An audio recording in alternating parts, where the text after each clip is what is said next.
నమస్తే మాస్టర్స్. మనందరి గురువు గారైన బ్రహ్మర్షి పితామహ పత్రిజీ గారికి, వంశీకిరణ్ మాస్టర్ గారికి, ప్రవీణ మేడం గారికి ఆత్మ ప్రణామాలు తెలియజేసుకుంటున్నానండి. అలాగే ఆత్మ పరిశీలన రచయిత అయిన టార్కం గారికి కూడా ఆత్మ ప్రణామాల్ని తెలియజేసుకుంటున్నాను. మనం ఫస్ట్ చాప్టర్ ఆత్మ పరిశీలన చాప్టర్లో కంటిన్యూ చేసుకుందాం మాస్టర్స్. ప్రశ్న: మానసిక ఏకాగ్రత గురించి చెప్తారా? జవాబు: మానసిక ఏకాగ్రత చాలా లోతైనది. మీ మనస్సు ఏ అంశం పైన అయినా దృష్టి కేంద్రీకరించగలుగుతోందా అనేది మీరు గమనించాలి. మీరు నిజంగా అర్థం చేసుకునే ప్రయత్నం చేస్తూ ఆ పుస్తకంలోని 5 అధ్యాయాలు చదవగలరా? లేదు, మీకు ఏకాగ్రత లేదు. మిమ్మల్ని మీరు గమనించుకోండి. మీరు అలా ఎందుకు చేయలేకపోతున్నారు? ఇప్పుడు ఆ పుస్తకాన్ని చదవడం ఆపేసి వెనక్కు వెళ్ళి మిమ్మల్ని మీరు గమనించుకోండి. అలా ఎందుకు చేయలేకపోతున్నారో గమనించండి.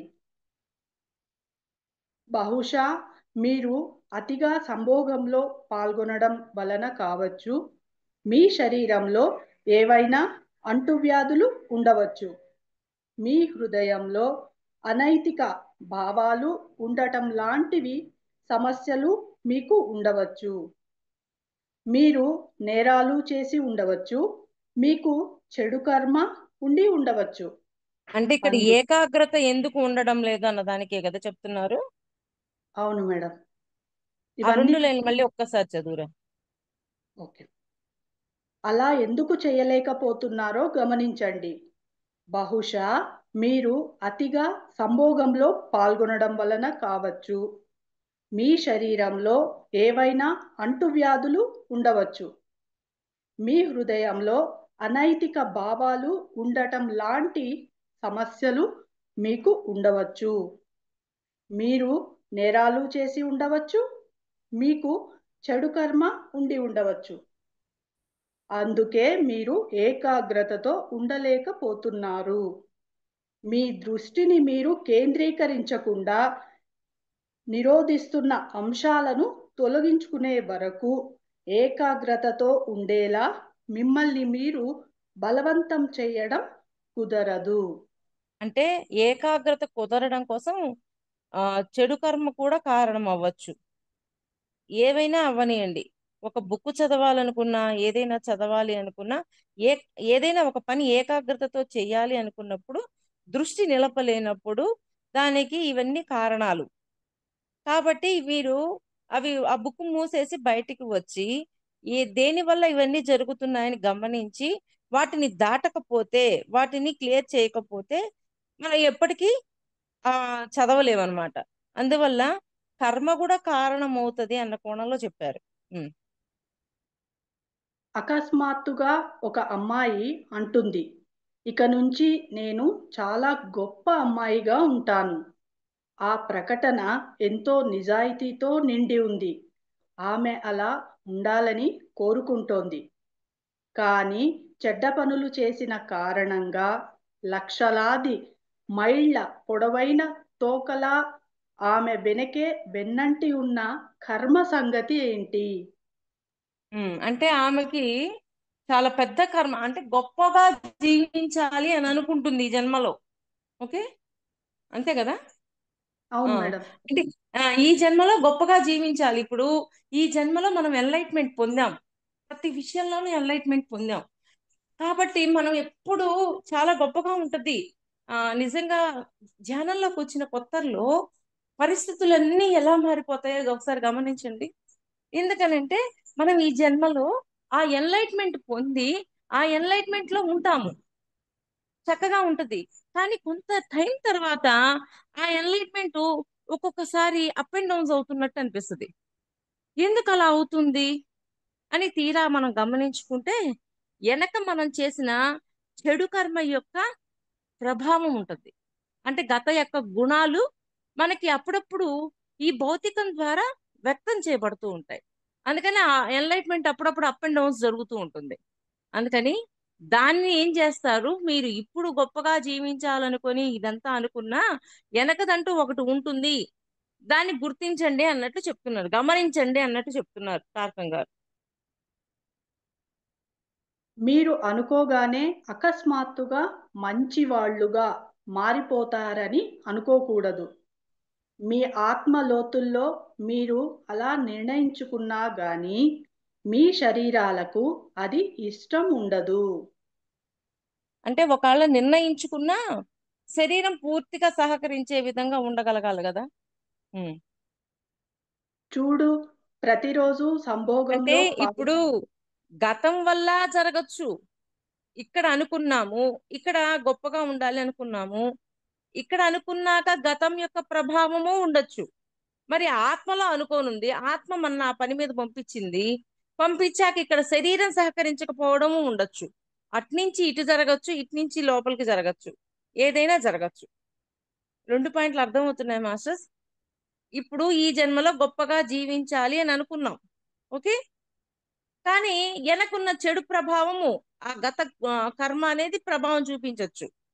అసలు ఆత్మలోనే గొప్పగా ఉన్న గుణం ఉంది, అది ఎప్పుడో గత జన్మ సంస్కారాలలోనే ఉంది. కానీ భౌతికంగా ఉన్న ఈ శరీరం సహకరించకపోవచ్చు, వాటిని బయటికి ప్రజెంట్ చేయకపోవచ్చు, ఏదైనా జరగచ్చు. ఉమ్.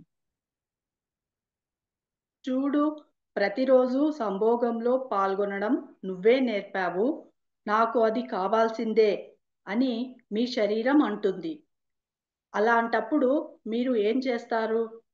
మీరు శరీరానికి సంభోగపు అనుభవం ఇవ్వకపోతే కనుక శరీరం రోగం బారిన పడినట్లు నటించటం లేదా ఇంకేదో వెధవ వేషాలు వేయటం మొదలు పెడుతుంది. ఉమ్. అంటే కాబట్టి దానికి ఒక పని అలవాటు చేసేసాం, ఆ పనే చెయ్యాలనుకుంటది. ఆ పనిని కాకుండా ఇంకో పని చెయ్యాలంటే అది బాడీ ఫ్లెక్స్ అవ్వదు. అది సంభవం అవ్వచ్చు, ఏదైనా అవ్వచ్చు, మన బాడీని అలా తయారు చేసేసాం అనమాట. అందుకని టార్కం గారు ఒక మాట అంటారు, రొటీన్ గా ఉండద్దు, ఎప్పుడు ఒకే అలవాట్లో ఉండద్దు, అలవాట్లను కూడా మారుస్తూ ఉండగలగటం అనేది చెయ్యాలి అంటారు. ఆ పాయింట్ బాగా ఇక్కడ అదే అర్థమైంది. ఆ తారకం గారు ఇక్కడ కూడా అదే మెన్షన్ చేశారు. ఓకే, చెప్పు. కాబట్టి మీరు ముందుగా గమనించి ఈ యంత్రాంగం ఎందుకు అలా పనిచేస్తుంది అనే దానికి సంబంధించిన పద్ధతులను నేర్చుకొని దాని నుంచి నెమ్మదిగా విడదీసి శరీరాన్ని క్రమంగా ఒక కొత్త ప్రమాణంలోకి తీసుకువచ్చే విధానం ఏమిటో తెలుసుకోవాలి. జీవితపు ఆట అంతా ఇదే. అంటే ప్రతి దానికి ఫ్లెక్స్ అయ్యేటట్టుగా ఉండగలగాల, మైండ్ బాడీ అన్ని ఫ్లెక్సిబుల్ ఉండాల. ఆ ఫ్లెక్సిబుల్ లేనప్పుడు రొటీన్ లైఫ్ నే తీసుకుంటుంటది. కానీ కొత్తది నేర్చుకోవాలి అన్నప్పుడు కూడా దానికి తగ్గట్టుగా ఇది మారిపోవాలా, దానికి తగ్గట్టుగా మనం ఇన్స్ట్రక్షన్స్ ఇవ్వాలా, మనం దీన్ని తయారు చేసుకోవాలా, ఇవన్నీ చెయ్యాలి అని చెప్తున్నారు. లాస్ట్ వర్డ్ ఏంది, జీవితపు ఆట అంతా ఇదే. ఆ జీవితంలో ఉన్న ఆటంతా ఇదే. ఆ గేమ్ ఆడగలిగేటట్లుగా ఉండగలగాల. ఉమ్. ఈ పారాగ్రాఫ్ ఈరోజు కంటిన్యూ చేస్తున్నాను మేడం. ఉమ్. పర్షియా, ఆఫ్ఘనిస్తాన్ దేశాలు రెండింటిలోనూ ఎంతో ఆసక్తికరమైనది జరుగుతూ ఉంటుంది. వాళ్ళు తమ అరచేతుల్లో కార్ల మీద, గుర్రపు బండ్ల మీద, ఇళ్ల మీద పెద్ద కళ్ళ చిత్రాలను చిత్రిస్తూ ఉంటారు. వాళ్ళ ప్రార్థనా స్థలాల్లో కూడా పెద్ద కన్ను ఉంటుంది. అది గమనించటానికి చిహ్నం. అంటే ఆ కొన్ను బొమ్మ ఎందుకు పెడుతున్నారు, మీరు గమనించండి. ఈ జీవిత శాస్త్రం ఏం చెప్తుంది, గమనించండి. గమనిక అనేది మన లోపల ఉండాలి, ప్రతి దాని పట్ల గమనిక ఉండాలి, మన పట్ల మనకే గమనింపు ఉండాలి, ఎదుటి వారి పట్ల గమనింపు ఉండాలి. కానీ ఎదుటి వారి పట్ల గమనింపుతోటి వాళ్ళు ఎలా ఉన్నారో తెలుసుకున్నాక దాన్ని బయటికి మాట్లాడకూడదు, నువ్వు ఇలా ఉన్నావు అని చెప్పకూడదు, నిన్ను నువ్వు గమనించుకో అనే ఒక క్రమశిక్షణతోటి వాళ్ళకి గైడ్ చేయాలి తప్ప వాళ్ళలో ఉన్న మిస్టేక్ ని వాళ్ళకి తిరిగి చూపించకూడదు. అలాగా ఆ కన్ను బొమ్మ ఎవరిని ఏం గుర్తు చేస్తుంది? గమనించండి అని వాళ్ళకి ఎప్పటికప్పుడు గుర్తు చేస్తా ఉంటది. గమనిస్తున్నావా లేదా గమనించని ఆ బొమ్మ చూసినప్పుడల్లా వాళ్ళకి గుర్తు రావడం కోసం. ఇప్పుడు మనం బుద్ధుడి విగ్రహం ఎలాగ రోల్ మోడల్ గా పెట్టుకుంటాం, ఆయన్ని చూడగానమ్మో ధ్యానం, పత్రిసారిని చూడగానే అలాగా కన్ను బొమ్మని వాళ్ళు ప్రత్యేకించి దానికోసమే పెట్టుకున్నారనమాట. దేనికోసం? గమనిక కోసం. దాన్ని చూడగానే నేను గమనిస్తున్నానా లేదా, నన్ను నేను గమనించుకుంటున్నానా లేదా అని వాళ్ళది వాళ్ళు తెలుసుకోవడం కోసం, గుర్తు చేయడం కోసం అది పెట్టారు. 5 నిమిషాలు 5 విషయాలను గమనించండి. భౌతిక, భావనామయ, మానసిక, ఆధ్యాత్మిక పరమైన ప్రవర్తనలు, అలాగే ఇతరుల్లో కూడా ఇవే అంశాలను గమనించండి.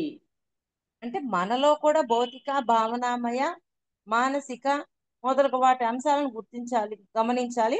ఎదుటి వాళ్ళలో కూడా అవే కదా ఉండేది, వాళ్ళలో కూడా అదే గమనించాలి. మీ చేతులతో ఏదైనా చేసిన ప్రతిసారి తప్పనిసరిగా గమనించేలా చూసుకోండి. సూఫీ బోధనల్లో ఒక పెద్ద ఇత్తడి పళ్ళెం తీసుకొని హస్తకళను ప్రారంభిస్తారు. అవి ఎంతో సూక్ష్మంగా, ఎంతో అందంగా ఉంటాయి. మీరు పర్షియన్, ఆఫ్ఘన్ హస్తకళలను చూస్తే కనుక వాటి సౌందర్యం మీకు ఆశ్చర్యం కలిగిస్తుంది. ఒక కళాఖండం సృజించడానికి 5 ఏళ్ళు పట్టవచ్చు. కానీ ఆ పని చేస్తున్నప్పుడు వాళ్ళు ఎంతో ఏకాగ్రతతో ఉంటారు. అంటే ఆ మీరు కళాఖండం సృష్టించాలి అంటే ఏం అవసరం? ఏకాగ్రత అవసరం. ఏకాగ్రత లేకపోతే వాళ్ళు సరిగా సృష్టించలేరు. ఉం. మీరు ఎంతో ఉన్నత స్థాయి నైపుణ్యం ఉన్న ఈ కళాకారుల దగ్గరకు వెళ్ళి ఏదైనా ప్రశ్న అడగాలనుకుంటే కనుక ఆ ప్రశ్న అడిగే అవకాశం కూడా వాళ్ళు మీకు ఇవ్వరు. ఏంది మళ్ళీ వాళ్ళు చదవలేను? మీరు ఎంతో ఉన్నత స్థాయిలో నైపుణ్యం ఉన్న ఈ కళాకారుల దగ్గరకు వెళ్ళి ఏదైనా ప్రశ్న అడగాలనుకుంటే కనుక ఆ ప్రశ్న అడిగే అవకాశం కూడా వాళ్ళు మీకు ఇవ్వరు. ఉం. వాళ్ళు ఆపకుండా పని చేస్తూనే ఉంటారు.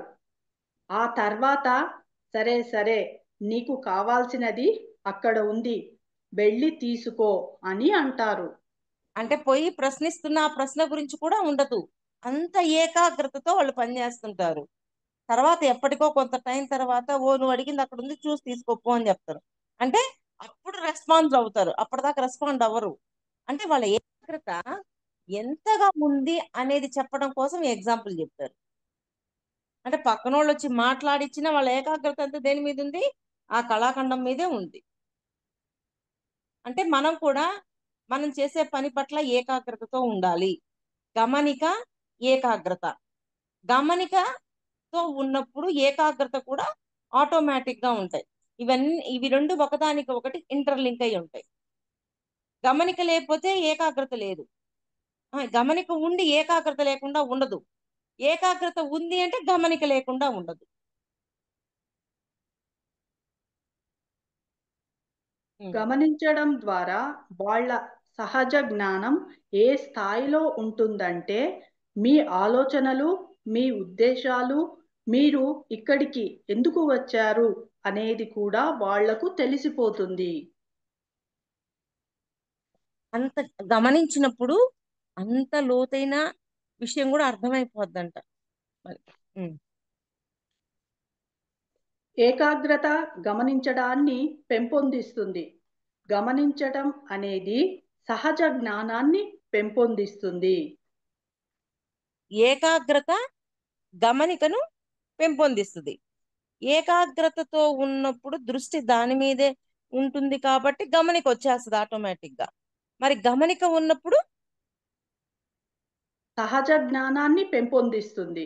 ఆటోమేటిక్ గా మన జ్ఞానం పెరుగుద్ది. ఎందుకని? గమనిక ఉంది కదా, మనల్ని మనం గమనించుకుంటున్నాం కదా, మనం చేసే పని మీద కూడా గమనిక ఉంది కాబట్టి ఆ ఏకాగ్రతతో పాటు ఈ గమనిక వల్ల ఆటోమేటిక్ గా అక్కడ ఏం నేర్చుకోవాలి ఏంటి ఇవన్నీ ఆటోమేటిక్ గా జ్ఞానం అందించబడుతుంది.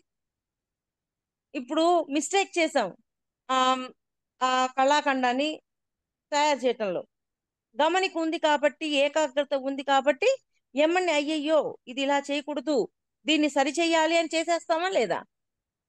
ఎందుకని? ఏకాగ్రత ఉంది.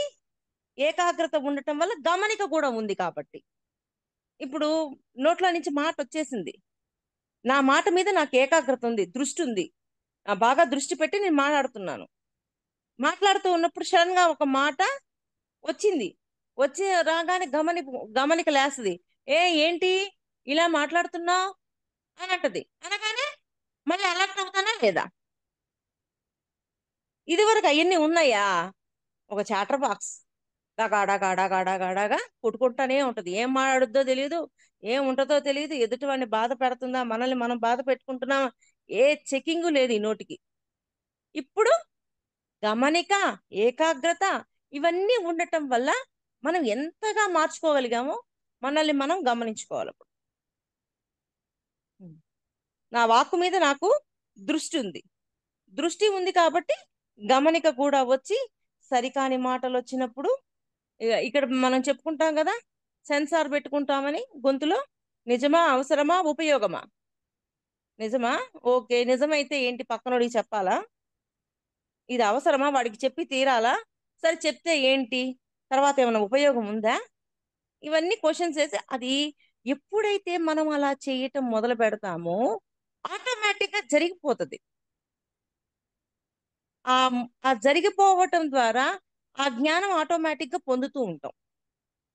ప్రత్యేకించి మళ్ళీ ఎఫర్ట్ పెట్టాల్సిన అవసరం ఉండదు. అది మనకి మన మన లోపల అది జీర్ణించుకుపోయింది. ఆ జ్ఞానం మనమైపోయాం. అలా ఉండాలి నా వాక్కు అని మనం అనుకున్నాం, ఇంకా ఆటోమేటిక్ వచ్చేస్తుంది అది. తొందరపడి ఎలా పడితే అలా మాట్లాడటం ఉండదు. ఎప్పుడు ఉద్దేశాన్ని చెక్ చేసుకుంటూనే ఉంటుంది. అంత జాగ్రత్త వస్తుంది అనమాట. అత్యధిక స్థాయిలో గమనించడాన్నే సహజ జ్ఞానం లేదా అంతర్జ్ఞానం అని అంటారు. మీకు సహజ జ్ఞానం ఉందంటే అత్యధిక స్థాయిలో అతి వేగంగా గమనించగలుగుతున్నారు అని అర్థం. సహజ జ్ఞానం ఉంది అంటే గమనిక మనకు ఉంది అని అర్థం.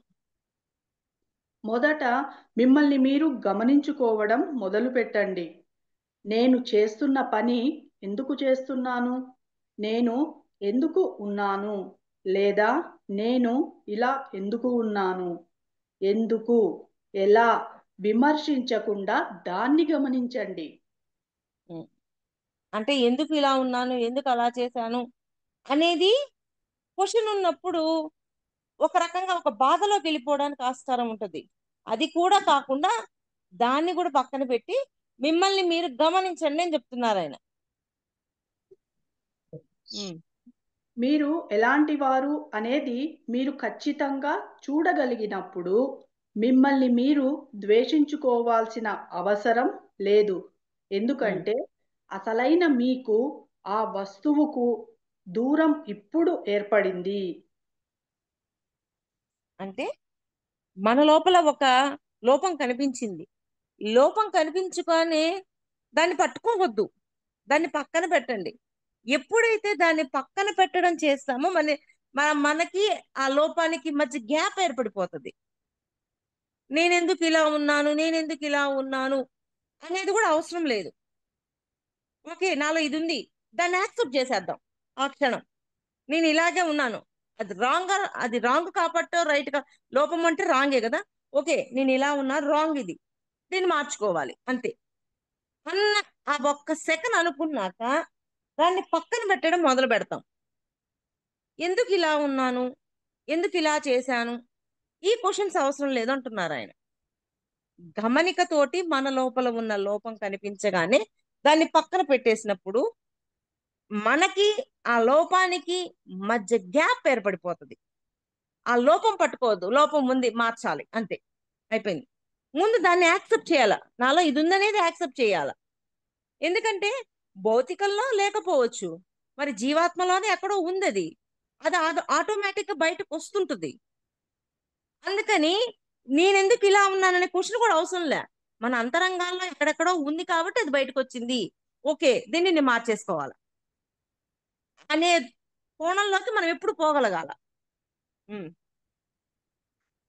చివరకు మీ నుంచి ఏది ఎక్కువ దూరంలో ఉందో అది నశిస్తుంది. మీ నుంచి దూరంగా వెళ్ళినది ఏదైనా నశిస్తుంది. ఉమ్. మీరు వేరే వాళ్ళ నుంచి దిగుమతి చేసుకుని మీ కృత్రిమంగా నిర్మించుకున్నవి మీలో కృత్రిమంగా నిర్మించుకున్నవి అన్నీ మీ పిల్లలు. అవి మీ శక్తిని పీల్చేస్తాయి. ఏంది మళ్ళీ చదువులేను? చివరకు మీ నుంచి ఏది ఎక్కువ దూరంలో ఉందో అది నశిస్తుంది.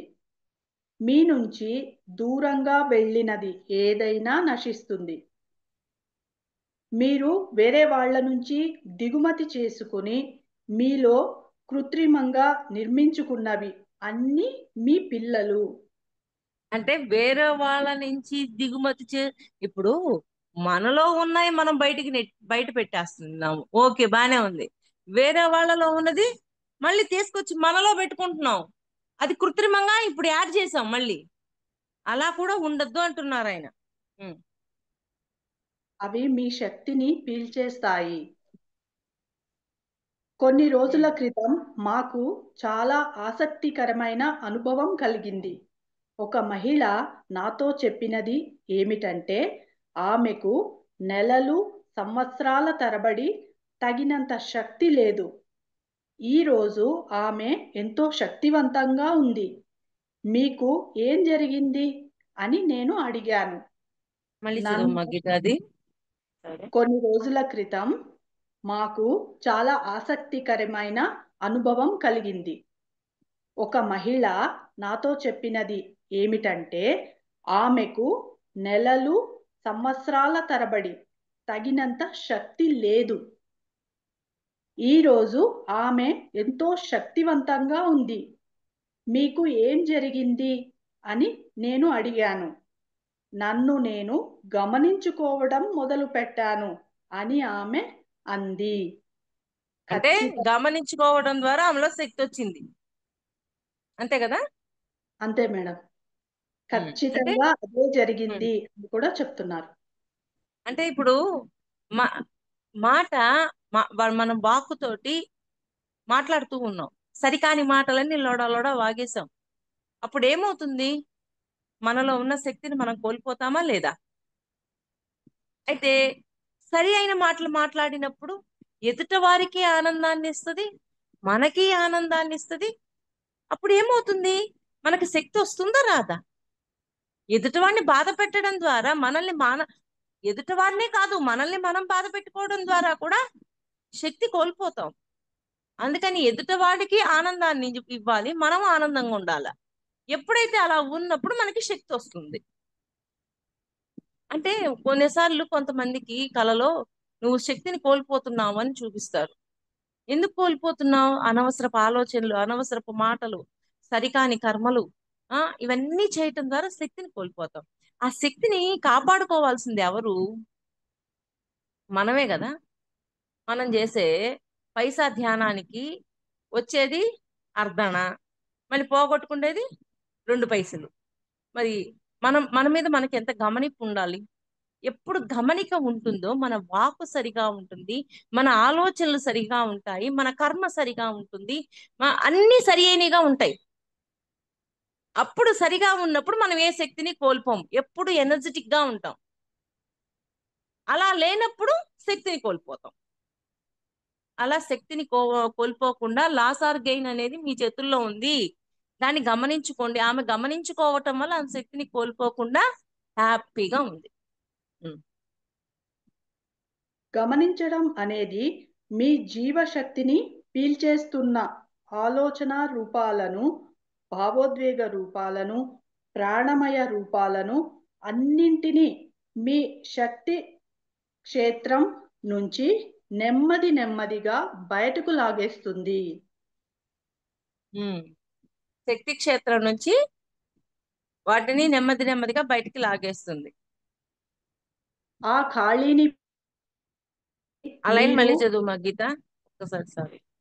గమనించడం అనేది మీ జీవశక్తిని పీల్చేస్తున్న ఆలోచన రూపాలను, ఉమ్, భావోద్వేగ రూపాలను, ప్రాణమయ ఉమ్. రూపాలను అన్నింటినీ మీ శక్తి క్షేత్రం నుంచి నెమ్మది నెమ్మదిగా బయటకు లాగేస్తుంది.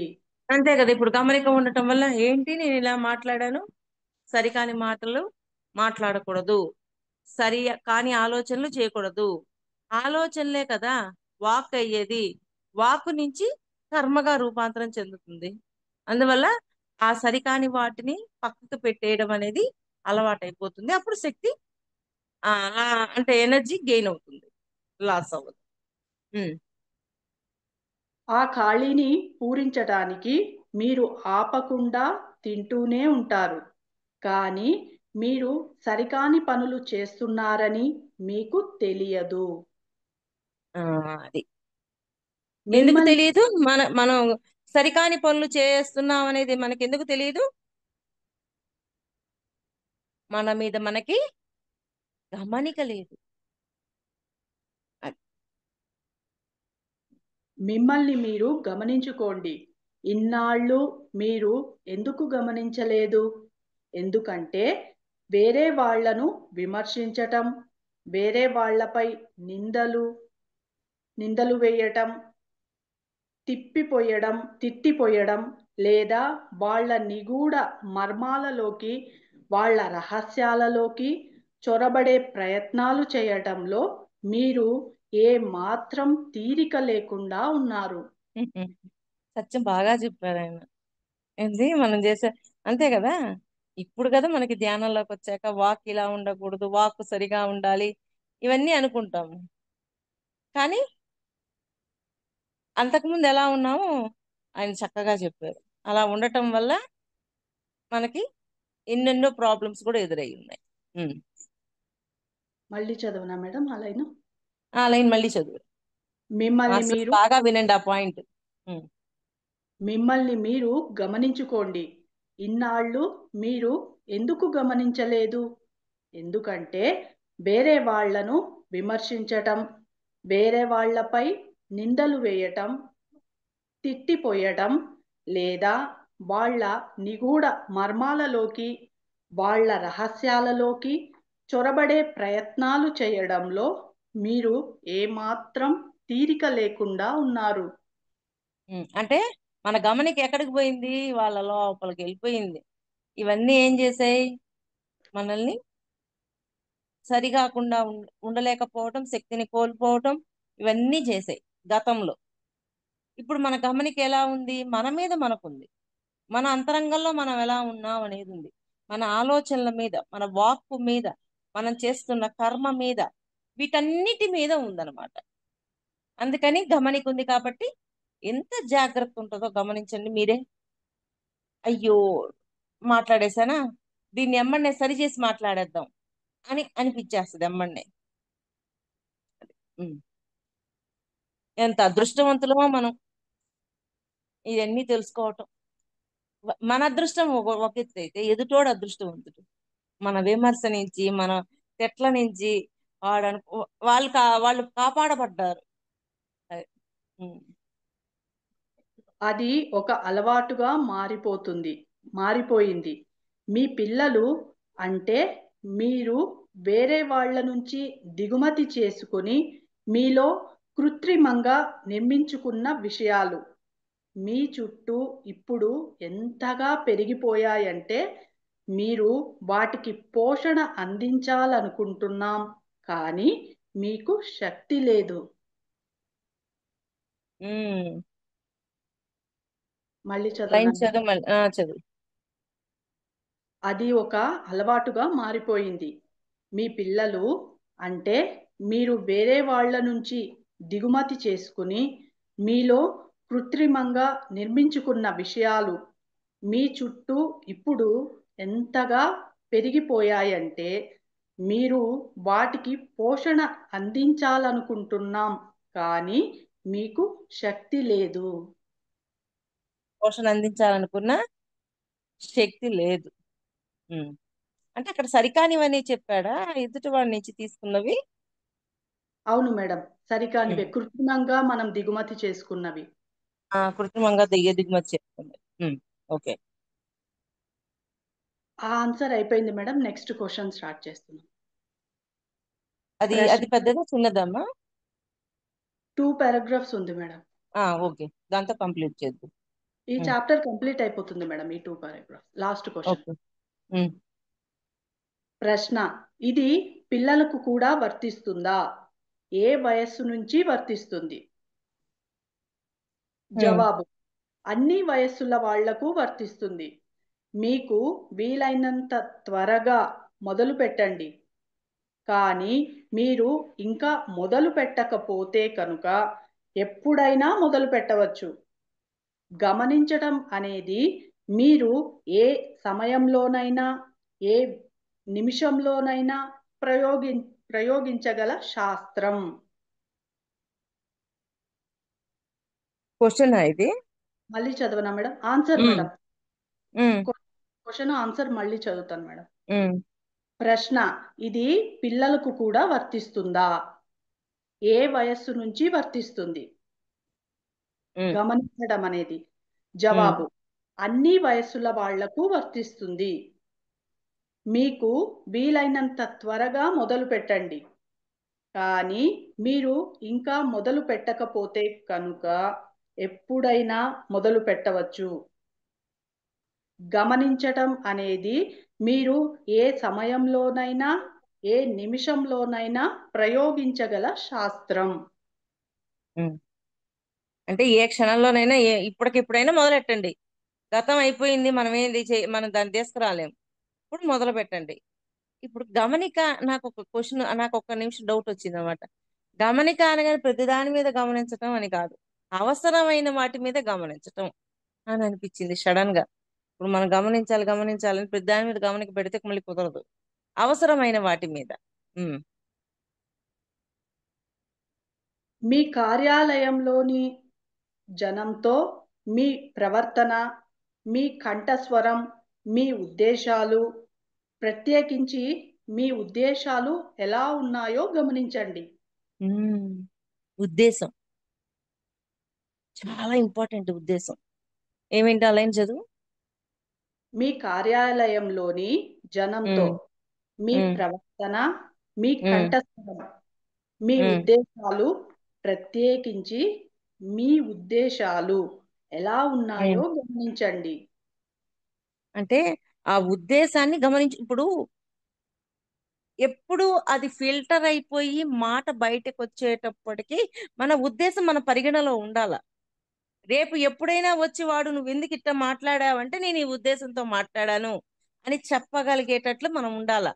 అంటే అంత ఎరుకు ఉండాల, మనకి అంత గమనింపు ఉండాల మాట్లాడే మాట యొక్క ఉద్దేశం. ఉమ్, ఉద్దేశాల కోసమే ఆధ్యాత్మికపరమైన గమనింపు అనేది ఉంది. మీరు ఉమ్, ఇక్కడ ఎంతో మంచి పనులు చేస్తారు. మీరు ఇక్కడ ఎంతో మర్యాదపూర్వకంగా ఉంటారు. మీరు ఉమ్, ఇక్కడ చాలా హుందాగా, పెద్ద మనిషిలా ప్రవర్తిస్తారు. ఇతను ఉమ్. ఎంతో ఉన్నతమైన వాడు అని ప్రజలు అంటారు. ఇక మీరు నిజంగానే ఉన్నతమైన వారు అని మీరు నెమ్మదిగా నమ్మడం మొదలు పెడతారు. బ్యాండ్ బాజా అయితే. ఏం జరుగుతోంది? మీరు అసలు రహస్యాన్ని తెలుసుకోలేకపోతున్నారు. మీరు ఉన్నతమైన వాళ్ళు, మీరు గొప్ప వాళ్ళు అనే కొద్దీ దాంట్లో పడిపోకూడదు. పడిపోయామా మన మీద మనకి గమనిక ఉండదు. ఓకే, పొగిడాడు, అసలు ఆ పొగడతలో నేనున్నానా లేదని చెక్ చేసుకోవచ్చు. అదే పొగడత నిజమైన నమ్మామనుకోండి, మన మీద మనకి గమనిక పోయే. ఉమ్. వాళ్ళను చాలా మోసగించడం. బాగుంది ఆ పాయింట్, మళ్ళీ చదువు. మేడం, మీరు ఇక్కడ ఎంతో మంచి పనులు చేస్తారు. మీరు ఇక్కడ ఎంతో మర్యాదపూర్వకంగా ఉంటారు. మీరు ఇక్కడ చాలా హుందాగా, పెద్ద మనిషిలా ప్రవర్తిస్తారు. ఇతను ఎంతో ఉన్నతమైన వాడు అని ఇక మీరు నిజంగానే ఉన్నతమైన వారు అని మీరు నెమ్మదిగా నమ్మడం మొదలు పెడతారు. ఏం జరుగుతోంది? మీరు అసలు రహస్యాన్ని తెలుసుకోలేకపోతున్నారు. ఇప్పుడు ఈ జన్మలో ఎన్లైట్మెంట్ పొందాం. అబ్బా, చాలా గ్రేట్ మాస్టర్. చాలా అన్ని పొగిడారు పొగిడారు పొగిడారు. ఒక దుష్కర్మ చూసుకున్నాం. అప్పుడు కనిపిస్తుంది మనకి సుక్కలు. ఒర్రె ఒర్రె మనకి చాలా బొక్కలు ఉన్నాయి వెనక అని నాకైతే నేను ఎప్పుడు అనుకుంటుంటా. చాలా పెద్ద బొక్క ఉంది నాకు. ఈ బొక్క పూడ్చుకుంటే అప్పుడు చాలేబ్బా అని అనిపిస్తుంది. అందుకని ఎమ్మంటే దుష్కర్మలు ఏం చేస్తున్నాయి, దుష్కర్మలు చూసుకోవడం వల్ల ఏం జరుగుతుంది, మనల్ని ఇక్కడ పొగిడినప్పుడు అంటే ఈ జన్మలో మనం ధర్మంలో ఉన్నాం, చక్కగా ఉన్నాం, అన్ని ఉన్నాయి, మనల్ని గొప్పగా చూస్తున్నారు. ఈ గొప్పతనం ఏం చేస్తుందంటే గతాన్ని వైపుకి మన దృష్టి మరలనీయకుండా చేస్తుంది. మరి గతం అంటూ ఒకటి ఉంది కదా, ఆ గతాన్ని క్లియర్ చేసుకోవాలి కదా. ఇక్కడే అందరికి ఇక్కడే వచ్చింది. ఈ జన్మ ఒక్కటే చూసిన వాడు గత జన్మల్ని నమ్మడు. నేను ఇలా ఉన్నాను, మరి నేను అట్లా నమ్మను మొన్న ఎక్కడ విజయవాడలో క్లాస్ జరిగినప్పుడు ఒక పోలీస్ ఆఫీసర్ వచ్చాడు. ఆయన ఆ మణిమాల మేడం స్టూడెంట్ అనమాట. ఆయన కౌన్సిలింగ్ అక్కడ తీసుకున్నారు మణిమాల మేడం దగ్గర. అక్కడ ఆయన చెప్తున్నాడు, కర్మ చూసుకోగానే నాకు అసలు నమ్మబుద్ధి పుట్టలేదు, నేను అలాంటి పని చేయను అని అనుకున్నాడంట. కానీ ఆ కర్మని నమ్మించే విధంగా తన భౌతికంలో తన చుట్టూ పరిస్థితులన్నీ వస్తూ ఉండేసరికి నిజంగా ఆయనకి అప్పుడు అనిపించిందంట, ఈ కర్మ నేనే చేశానని నమ్మి అప్పుడు క్షమాపణ చెప్పాక ఎమ్మనే తగ్గిపోయిందంట పెయిన్. ఒక ఎన్ని నెలలో సంవత్సరాల నుంచి బాధపడుతున్న పెయిన్ పోయిందంట. మరి ఇక్కడ ఇదేమైపోయింది, ఇక్కడ యొక్క ప్రవర్తనని బట్టే కదా చుట్టూ వాళ్ళు మనల్ని అప్రిషియేట్ చేస్తారు. వాళ్ళని ఏమనడానికి లేదు. వాళ్ళ అప్రిసియేషన్ ఏంటి, ఇప్పటిది చూస్తున్నారు కాబట్టి. దీంతో ఇక్కడే ఆగిపోయామంటే గతాన్ని చూడలేము అని. ఆ గతాన్ని కూడా చూసి దాన్ని కూడా మార్చుకున్నప్పుడు ఇది నిలబెట్టుకోగలుగుతాము అనేది నా ఉద్దేశం. వాళ్ళను మోసగించటానికి మీరు చేయగలిగినదంతా చేస్తున్నారు. మీ ఉద్దేశం సరైనది కాదు. అంటే పొగట్టం ఆధ్యాత్మిక కూడా సరైనదని కాదనా నేను చెప్పటం. వాళ్ళను మోసగించడానికి మీరు చేయగలిగినదంతా చేస్తున్నారు. పైలైన్ చదువు. ఏం జరుగుతోంది? మీరు అసలు రహస్యాన్ని తెలుసుకోలేకపోతున్నారు. ఉమ్. వాళ్ళను మోసగించటానికి మీరు చేయగలిగినదంతా చేస్తున్నారు. మీ అంటే ఉద్దేశం గొప్పగా ప్రవర్తిస్తున్నారు వాళ్ళు. ఆహా, ఇది వేరే కోణం, నేను చెప్పింది వేరే కోణం రా. అంటే వాళ్ళ ముందు గొప్పగా ఉండాలని చెప్పి కొంతమంది లేని దాన్ని తీసుకొచ్చి చూపిస్తూ ఉంటారు. చూపించడం ద్వారా ఏం జరుగుద్ది అనేది తారకం గారు చెప్పిన కోణం, నేను చెప్పిన కోణం వేరే కోణం. రెండు వేరు వేరు కోణాలు. మీ ఉద్దేశం సరైనది కాదు. ఆధ్యాత్మిక పరంగా గమనించటం అంటే ప్రతి ఉద్దేశం వెంటనే ప్రవర్తనలో, చూపులో, స్వరంలో, ముఖ కవళికల మార్పులో సంకేతాత్మకంగా బయటపడుతుంది. అంత అబ్జర్వేషన్ ఉంటుంది తెలుసా గురువులకి. ఫేస్ రీడింగ్ చూసేస్తారు. మారిపోయింది, ఫీలింగ్లు మారిపోయినాయి, మొత్తం మారిపోయింది. ఎమ్మడే వాళ్ళకి అర్థమైపోతుంది అది. ఉమ్. మీరు దాన్ని గమనిస్తే కనుక ఈ అక్షరాల ద్వారా వాళ్ళ ఉద్దేశాన్ని మీరు చదివేయగలుగుతారు. ఏదీ మరుగున దాగిలేదు. ఎందుకు? ఎందుకంటే లోపల దాచేసిన ప్రతి దానికి ఒక వాసన ఉంటుంది. ఉమ్. అది సంకేతాలను పంపుతుంది. మీ ప్రవర్తన ద్వారా, మీ భావాల ద్వారా, మీ నటన, మీ ముఖం, స్వరం, కళ్ళ ద్వారా అది సంకేతాత్మకంగా వ్యక్తం అవుతూనే ఉంటుంది. అది అంటే మనం దాచి పెట్టాలనుకున్న దాగదది. ఆ లోపల ఉన్న ఆ వాసన బయటికి ఆటోమేటిక్ గా ఏదో ఒక సంకేతం రూపంలో బయటికి వ్యక్తం చేయబడుతుంది. అది. మళ్ళీ చదవనా మేడం అది లైన్? ఒక్కసారి చెప్పు. ఏది మరుగున దాగి లేదు. ఎందుకు? ఎందుకంటే లోపల దాచేసిన ప్రతి దానికి ఒక వాసన ఉంటుంది. అది సంకేతాలను పంపుతుంది. మీ ప్రవర్తన ద్వారా, మీ భావాల ద్వారా, మీ నటన, మీ ముఖం, స్వరం, కళ్ళ ద్వారా అది సంకేతాత్మకంగా వ్యక్తం అవుతూనే ఉంటుంది.